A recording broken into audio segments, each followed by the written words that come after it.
You know, you have love.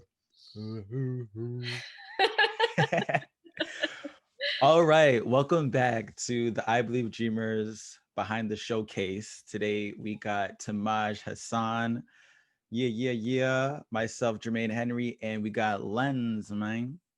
Mm. What's up? We're gonna have a candid conversation about the incredible, powerful performance that you had, Timaaj, aka T Magic. Canada. I feel like I don't belong. Like I've spent my entire life assimilating English. I still introduce myself to people by mispronouncing my name. I feel slightly embarrassed when people pronounce it properly because if it's not smooth on the Anglo tongue, then saying my name sounds more like go back where you came from. It is like so difficult for marginalized people to self-actualize. I think that like where other folks have the groundwork and the path laid out for them, we are forced to dream.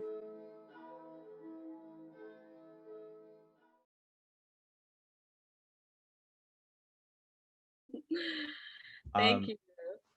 And where we're gonna start is we're gonna start back in like because we're on Zoom. Let's start on the Zoom calls. Like when we're starting to plan for the showcase, what was kind of going into your mind of what you might do for the showcase?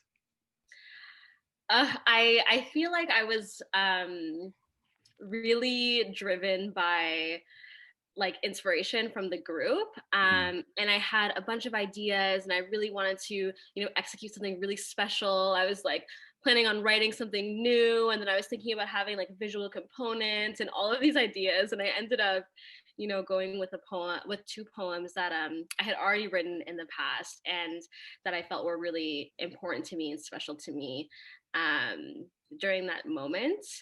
It's interesting how you can like work yourself up and be like, I'm gonna do so many things, and then go like complete like go left, That's when the magic happens, though. You know, it's organic. You're going with the energy. Absolutely that. And also, like it was a really heightened time politically, particularly in Ethiopia, which was what I was writing on, or what my pieces were on, right? So yeah, what I was thinking going into it was really like, I need to speak on this and like shed light on what's happening, and from my experience, from my family's experience. And what I'll do is we'll get into your piece as well, because what I felt is that it was very specific. You said it was specific to like you and Ethiopia, your family, but also it was very broad because you're talking about home and this feeling of home, and it made me really, what I think was really amazing about the performance, and I'm not sure you probably did it intentionally, but how much solidarity was in your performance. Yeah, you were talking about, Ethiopia and your indigenous, land, but then you're also talking, oh, Canada, this is what you've done. This is where it is. So for you, I just appreciated that. For you, were you thinking about that? Like, was that important for you to kind of like compare experiences, or not compare, but, yeah, show that Yeah, I solidarity? absolutely wanted to juxtapose the Indigenous Oromo identity in Ethiopia and indigeneity in Canada, as well as Blackness in Canada and in the West generally, because these are like, I think it's important to understand that I am on a stellar state, and that, yeah, that context I feel like is really important. But particularly speaking about my experience, like here in Canada, like, yes, I'm a Black woman,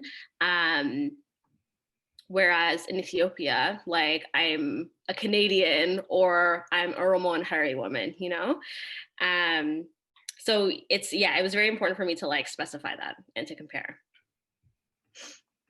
Yeah, and Lens, we're gonna have you jump in soon. Like it's interesting because that's in the actual. What I love about your performance is that you really played with language a lot. Like the wordplay from like soul steps to my soul dipped into the toes dip, like the wanderlust, like there's a lot there that you were just having fun with. But you talk about it even in the first the first part of your piece speaks to the whole entire piece. Actually, you really do, with the language, also your imaginations, because you're telling stories. Like I literally could, if I close my eyes, I'd be able to see a picture of family, of tradition, of things going on. Even though I'm not necessarily from your culture, I can make references, you know, inferences, like, oh, what is that? And I think that was incredible, especially when you talk about like the imagine, believe, live voice. You did that. You were like, these are all the imaginations, and then you're like, but why is like also here's what's going on with like, I'm here. My soul is actually from Ethiopia, from my family, but I start here from my parents' immigration, you know, and that was like really. So what was that for you in that journey of arcing it together, you know? Thank you, first of all. I think for me, like when contextualizing the like Black Canadian identity, we're always like Black and something else. You know what I mean? Like we're all diasporic. A lot of us are descendants of like parents who are immigrants, right? There are not that many, or like the general experience is not necessarily like having many generations that have been here. So for me, like my writing often always explores the idea of home and where that is for people that belong to a diaspora, particularly like Black people. And I'm mostly talking from my own experience, but I appreciate that it's that it can be like seen on a range, you know. So sorry, could you repeat the question? Yeah, no worries. Like, so tying it together, like it literally, it felt like one piece. I know it was like two pieces, but it felt like one piece. And maybe more specific, like, yeah, how was it tying it together? But then also the feeling of it, you Mhm. know? So the pieces are written like at different times, and they've gone through like a lot of editing. They were completely different when I first wrote them and when I first started performing them as well. Like there's probably videos of me performing the pieces, and they were very different. Um, and so they kind of just it kind of just happened on its own that they became, you know, like close to being one piece. And I think also again because that's kind of like my niche in writing now, is exploring this idea of home. And so now I feel like naturally a lot of my poems are going to start to sound like those. Which is like chill, like I'm totally happy with that. And also like on a side note, like I think there's a lot of like critique on artists who write diaspora poems. And to that I say, when we have a home, when we have a comfortable home, we'll stop writing about it. But until then, y'all gonna listen.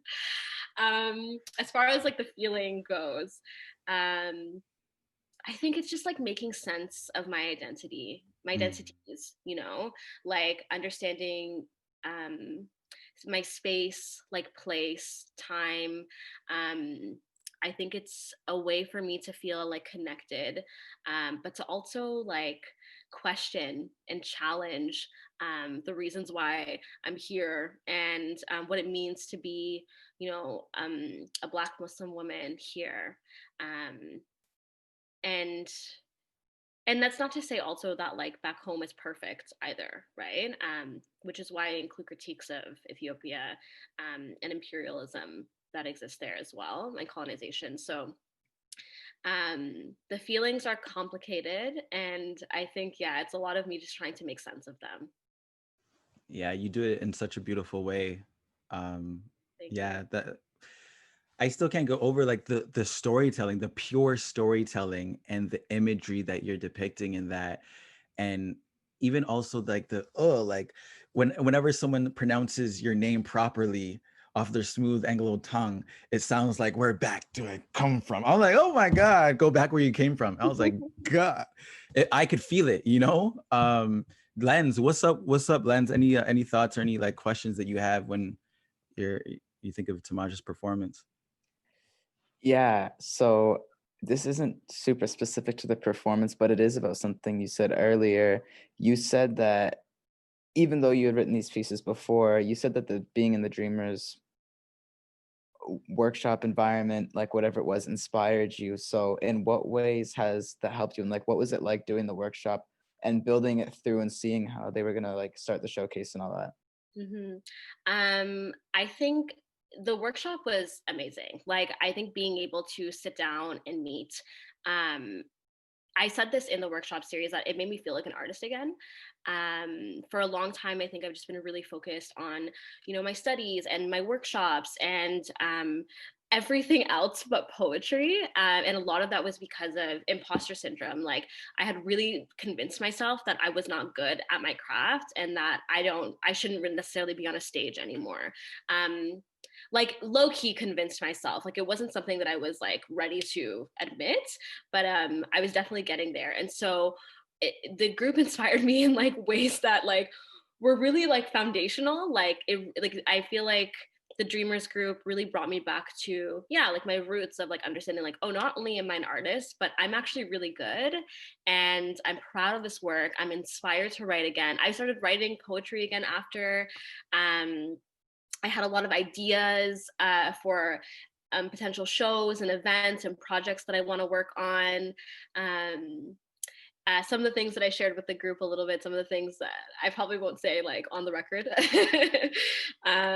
But yeah, so I think like the inspiration was infinite. Like, I can't even just like pinpoint one major thing, but I think the biggest is that it gave me back my drive and my confidence in regards to poetry and my artistry.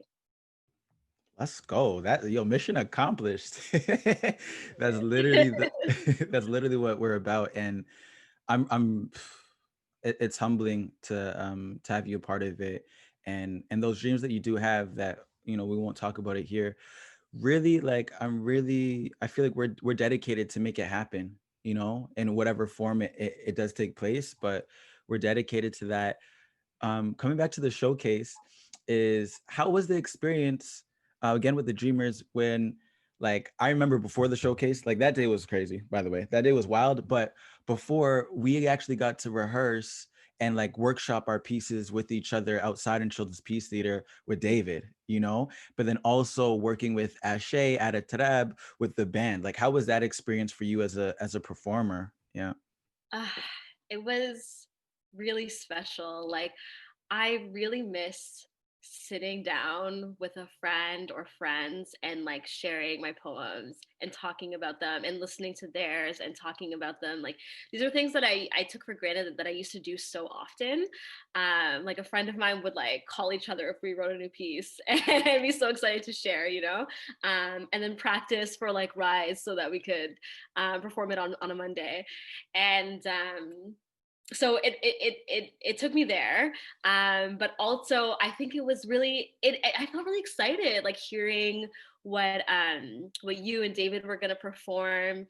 I felt a lot more ready for my performance. It felt like a good hype up. Like, it's good to like have that last minute confirmation, like, yes, these pieces are exactly what people need to hear right now.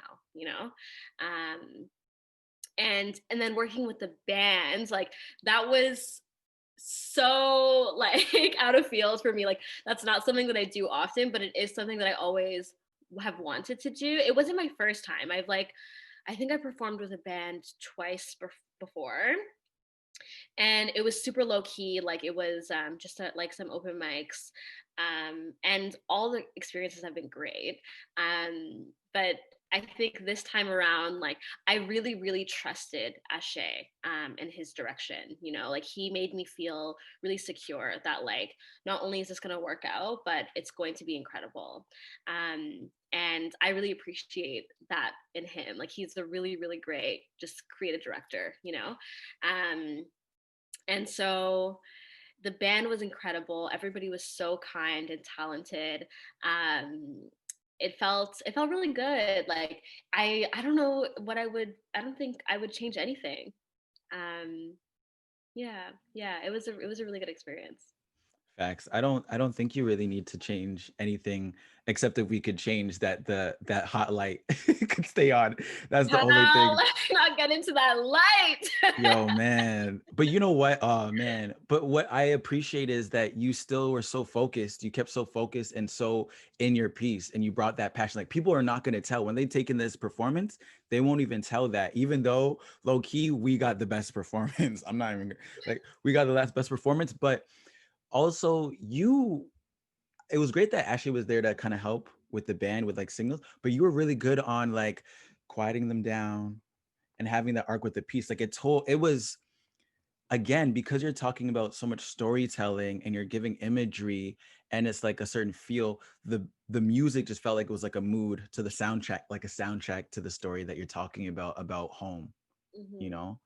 mhm. Um, That's definitely what I want to go for whenever like performing with the band. Like it's just improving like the performance or taking that story to the next level, you know? Um and also like I just want to on a side note, really I really appreciate you like highlighting that it's a story and that I'm a storyteller. I think that people often don't see poets as that way. Like more so like we're making a point. But yeah, I really appreciate like emphasizing on like, yes, this is a story, you know, that we're sharing. yeah, no, for sure. I might even edit this part out because this is a really good idea. I really think, That could be really, really sick. That's a good idea. yeah. So we just shared a good idea that y'all just couldn't hear because it's gonna happen. So I'll edit it out. Lens, anything that's on your mind? You know the question that's on my mind right now, but anything before you could even ask the question I want to ask, but I just want to give you space and room. Yeah, I'm actually gonna say it. I'm sorry. I apologize in advance. But the Dreamer Showcase, by this point, to the people who are watching, or if they're new, hi guys. But it premiered live on YouTube.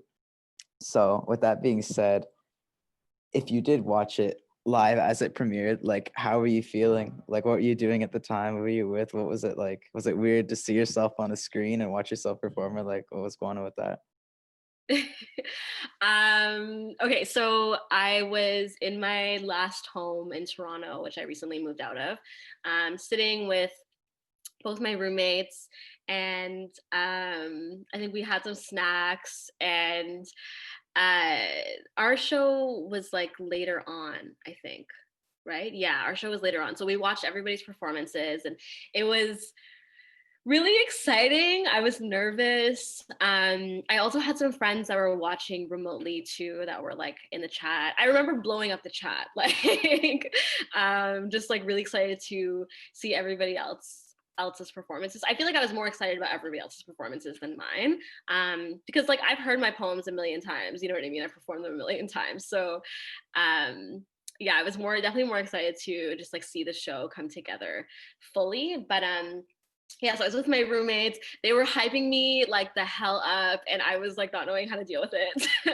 I felt good. Like it's weird seeing yourself on a screen, um, and it's like yeah, like it's weird. It's weird, but I also really enjoyed it. I'm like, this is really special. Like, I would love to do this again. I feel like this is really cool, and I've wanted more videos um, of my poetry. Like, I want to just like archive this stuff. You know, I'm thinking more and more about like what are like the generations that are coming after me going to see. You know, like especially because like again, we're gonna bring it back to this like concept of home and like displacement. Like because of like my parents leaving the country as refugees, there's not much um there's not much like I can't trace much about our ancestries, you know. My mom's side of the family does have like a family tree, um but but my dad's side of the family doesn't, and like also it was never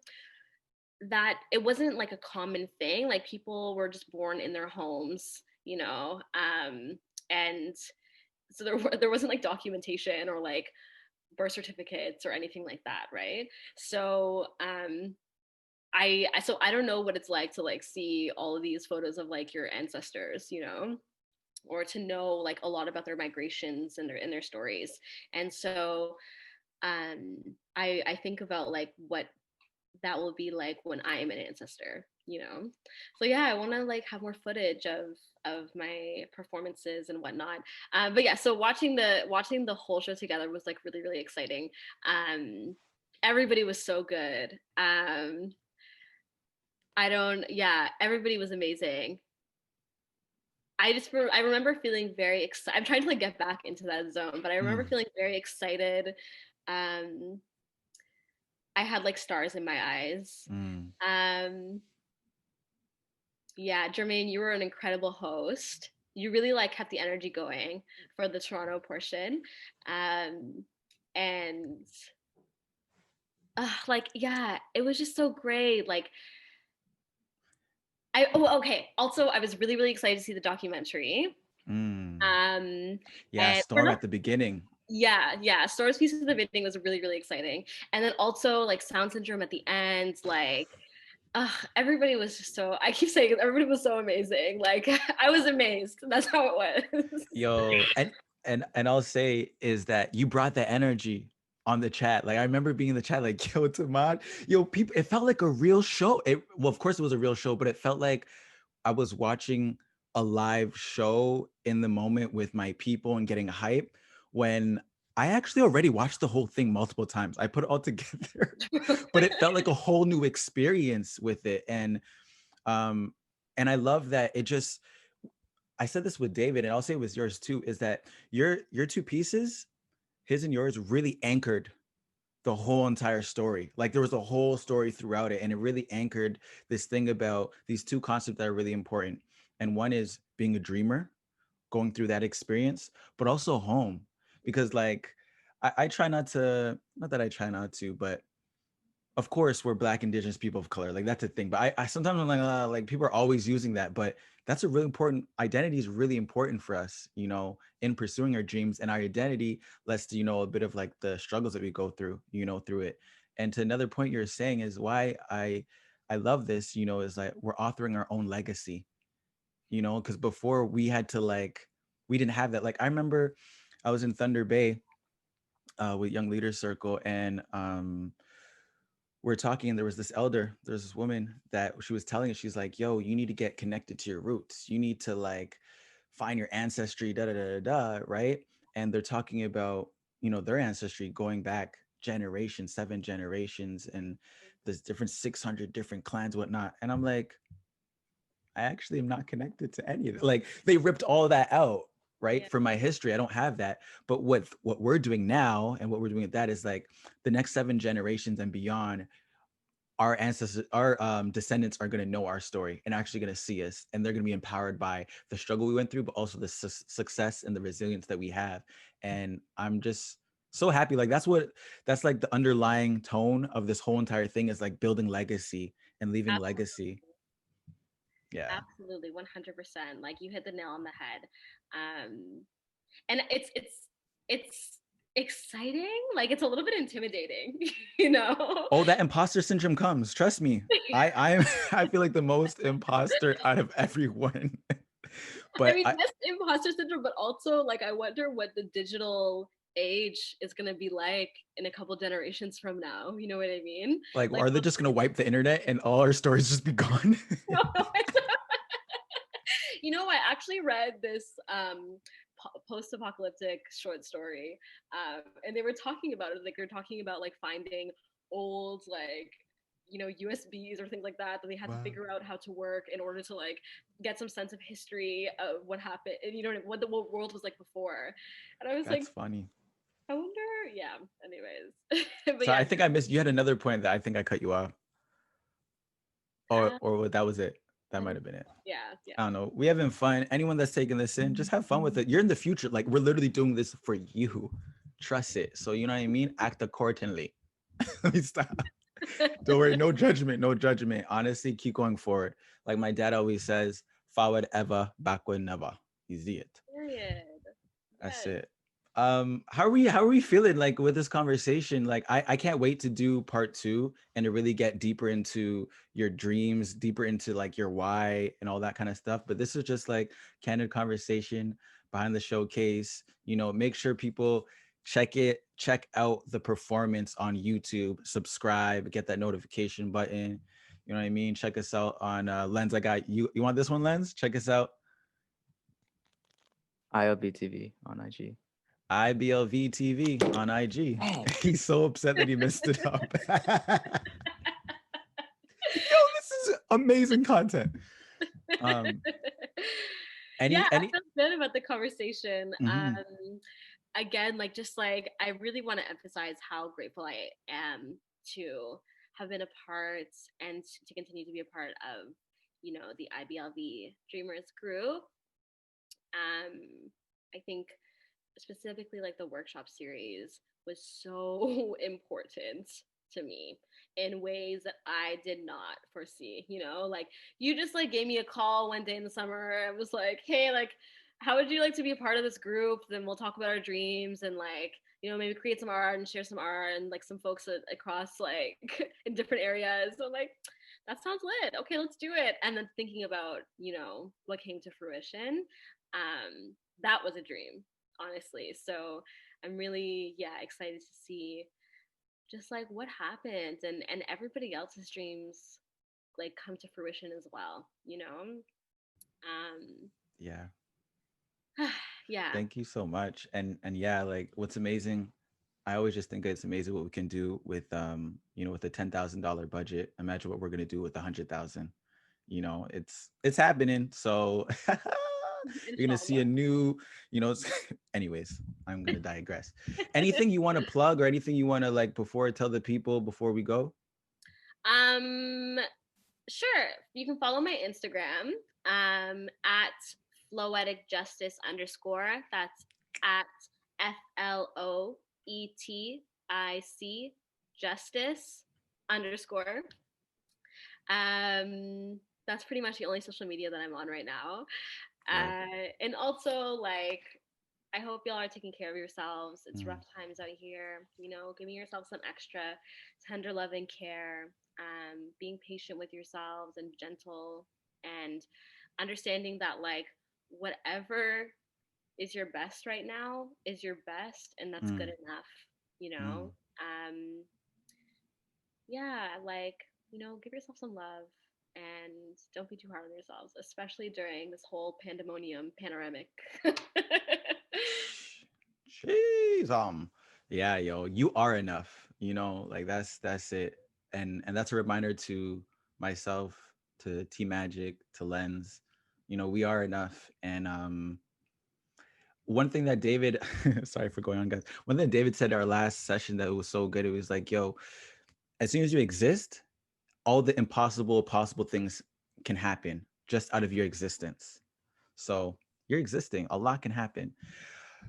Little bro, Lens main, probably gonna put some music, drop it here or something. But anything, any last words that you got for the people, for Timaaj? Yeah, I don't know when this is gonna be put out, but I'm sure by this time there will be the Dreamers Holiday track, so you can probably get that. You can buy it on Bandcamp in the description, or stream it on SoundCloud. And yeah, have a snazzy day. So let's go. Have a snazzy day. That reminds me of reminds me of Adat Tarab, and he was talking about like how really the present is you just seeing just outside the future, and that's really what we're doing. Like we're talking about future things in the present moment, which is pretty. I feel like I got my superpowers. You got your superpowers? No, I teleported here. I'm telling you that. I didn't have my superpowers. I know we've been having them, just growing. So, thank y'all for taking us in. Peace, love, and wellness, and balance, and one love, y'all. Love you. My souls have never stepped foot outside this country. My soul dips her toes into the idea of absolute freedom. She wonders. My heart wanders, turned on imagination and wanderlust. My body is the only piece of me present. I'm gifted to live here, but I'm starving for more. There has to be more to life than the town that shaped me and the city that expands me more. All of me is still in search for home. Ethiopia birthed my soul, and Canada raised me. My tongue is tarnished with a language that should not be part of my identity, but it's the only language I know next to that of the eyes, which I'm practicing fluency because mouths lie.